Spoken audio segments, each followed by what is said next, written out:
Good morning! Good morning, Luzon, Visayas, Mindanao. Yan, mag-en-route inspection muna tayo ng ating sasakyan dito sa levee ng Lipa City, Batangas, southbound.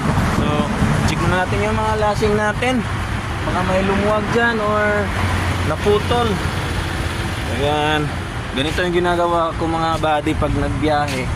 Nag-en-route inspection ako palagi kahit malapit lang yung biyahe ko.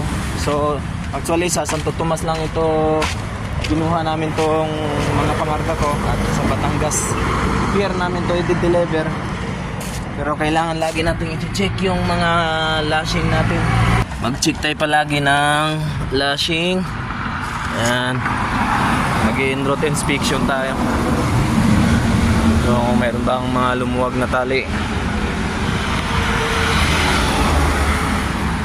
Yan. Laybay, emergency use only. Lipa City, Batangas. Southbound. De-deliver natin sa Davao. Davao ang deliver nito mga buddy.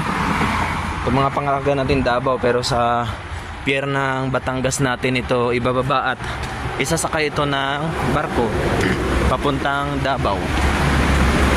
So yan, yung mga lashing natin ayos na ayos, pati sa itaas. Okay, ayos na ayos. Kaya tutuloy na tayo. Tuloy na tayo sa ating biyahe. Mga gulong natin ng trailer ayos na, walang flat. Umihin na rin tayo dito.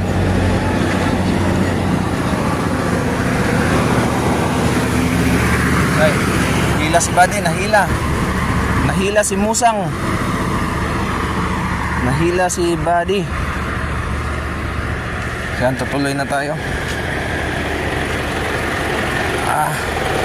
Nakakaantok talaga pag puyat.